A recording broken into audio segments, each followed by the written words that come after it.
আসসালামু আলাইকুম, স্বাগতম নুরানি জার্নিতে। ভারতের কলকাতার ব্যস্ততম এলাকাগুলোর একটি জাকারিয়া স্ট্রিট।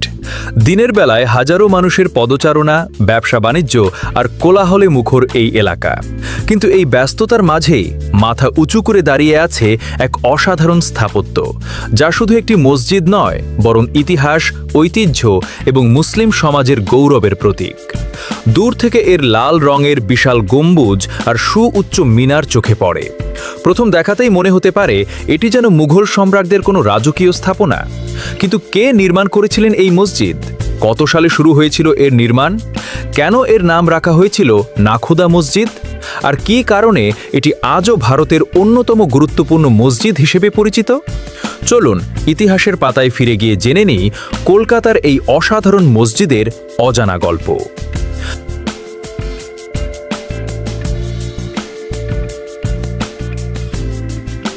নাখোদা শব্দটি এসেছে ফার্সি ভাষা থেকে। এর অর্থ জাহাজের অধিনায়ক বা ক্যাপ্টেন। এই নামটি কাকতালীয় নয়, কারণ এই মসজিদটি নির্মাণ করেছিলেন কচ্ছ অঞ্চলের মেমন মুসলিম ব্যবসায়ীরা, যাদের অনেকেই সমুদ্রপথে আন্তর্জাতিক বাণিজ্যের সঙ্গে যুক্ত ছিলেন।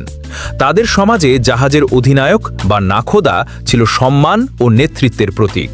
নাখোদা মসজিদের নাম রাখা হয়ে 19 শতাব্দীর শেষ ভাগ এবং 20 শতাব্দীর শুরুতে কলকাতা ছিল ব্রিটিশ ভারতের অন্যতম গুরুত্বপূর্ণ বাণিজ্যিক শহর। এখানে বিভিন্ন অঞ্চল থেকে মুসলিম ব্যবসায়ীরা এসে বসবাস শুরু করেন। সময়ের সঙ্গে সঙ্গে একটি বৃহৎ জামে মসজিদের প্রয়োজনীয়তা দেখা দেয়। এই প্রয়োজন পূরণের উদ্যোগ নেন বিশিষ্ট ব্যবসায়ী ও সমাজসেবী আবদার রহিম ওসমান।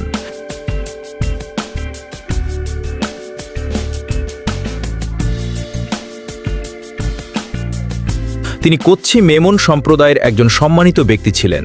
তার অর্থায়নেই মসজিদের নির্মাণ কাজ শুরু হয়। 1926 সালে নাখোদা মসজিদের নির্মাণ সম্পন্ন হয়। তৎকালীন সময়ে এই প্রকল্পে বিপুল অর্থ ব্যয় করা হয়েছিল, যা আজকের মূল্যে কয়েক কোটি টাকা সমান হতে পারে। নাখোদা মসজিদের নকশা তৈরি করা হয়েছিল মুঘল স্থাপত্য শৈলী অনুসরণ করে। বিশেষ করে আগ্রার সিকান্দ্রায় অবস্থিত সম্রাট আকবরের সমাধি থেকে অনুপ্রেরণা নেওয়া হয়। মসজিদের প্রধান প্রবেশদ্বার অত্যন্ত বিশাল এবং রাজকীয়।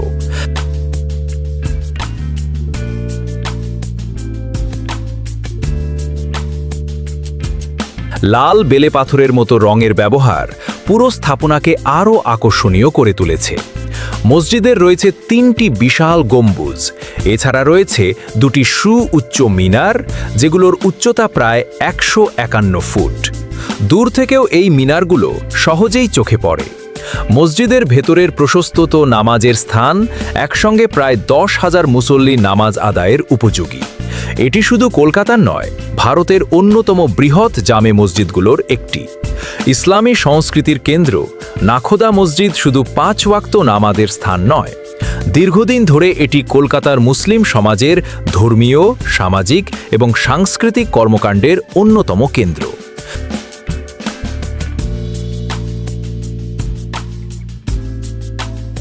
রমজান মাস এলেই জাকারিয়া স্ট্রিট সম্পূর্ণ বদলে যায়। চারদিকে ইফতারের সুগন্ধ, হাজারো মানুষের ভিড় এবং উৎসবমুখর পরিবেশ সৃষ্টি হয়।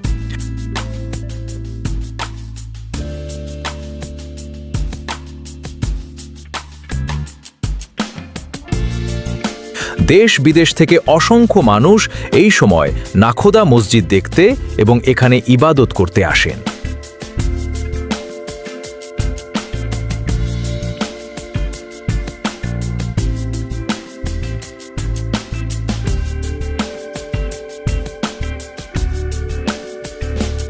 এই মসজিদ শুধু একটি স্থাপনা নয়, এটি কয়েক প্রজন্মের ইতিহাস, ঐতিহ্য এবং ঈমানের এক জীবন্ত প্রতীক।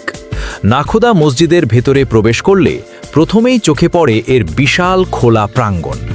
এই প্রশস্ত স্থানটি এমনভাবে পরিকল্পনা করা হয়েছে যাতে একসঙ্গে হাজার হাজার মুসল্লি স্বাচ্ছন্দ্যে নামাজ আদায় করতে পারেন। উঁচু খিলান, মার্বেল পাথরের মেঝে এবং সুচারু অলঙ্করণ মসজিদটিকে এক অনন্য সৌন্দর্য দিয়েছে। মসজিদের প্রতিটি অংশে মুঘল স্থাপত্যের প্রভাব স্পষ্ট। গম্বুজ, খিলান এবং মিনারের নকশা শুধু সৌন্দর্যের জন্য নয়, বরং স্থায়িত্বের কথাও মাথায় রেখে নির্মাণ করা হয়েছে।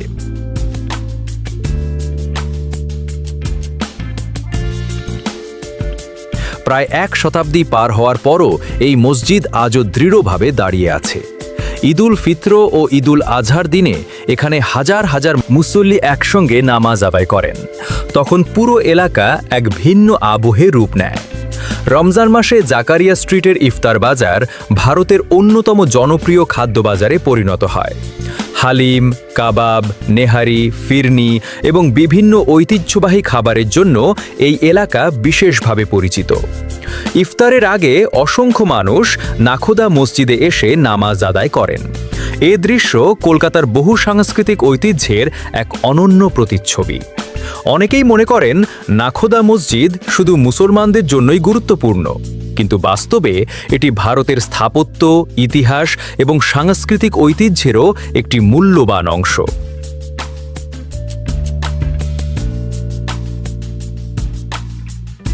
প্রতিদিন দেশ বিদেশের পর্যটকরা এই মসজিদের সৌন্দর্য দেখতে আসেন। অনেকে এর ইতিহাস জানতে চান, আবার অনেকে শুধু এর স্থাপত্যের সৌন্দর্যে মুগ্ধ হয়ে দীর্ঘ সময় কাটিয়ে দেন। আজও নাখোদা মসজিদের মিনারগুলো যেন কলকাতার আকাশে ইতিহাসের নীরব সাক্ষী হয়ে দাঁড়িয়ে আছে। প্রতিটি ইট, প্রতিটি খিলান এবং প্রতিটি গম্বুজ আমাদের মনে করিয়ে দেয় একটি স্থাপনা শুধু ইট পাথরের সমষ্টি নয়, এটি একটি জাতির বিশ্বাস, ঐতিহ্য, সংস্কৃতি এবং ইতিহাসের জীবন্ত দলিল। আপনি যদি এই ডকুমেন্টারি সিরিজ থেকে নতুন কিছু জানতে পেরে থাকেন, তাহলে ভিডিওটিতে একটি লাইক দিয়ে আমাদের কাজকে উৎসাহিত করুন। কমেন্টে লিখে জানান বাংলাদেশের আর কোনো ঐতিহাসিক মসজিদ, মাজার, মাদ্রাসা বা ইসলামিক স্থান নিয়ে আপনি পরবর্তী ডকুমেন্টারি দেখতে চান। আর যদি এখনও নুরানি জার্নি চ্যানেলটি সাবস্ক্রাইব না করে থাকেন, তাহলে এখনই সাবস্ক্রাইব করুন এবং পাশে থাকা বেল আইকন চাপুন।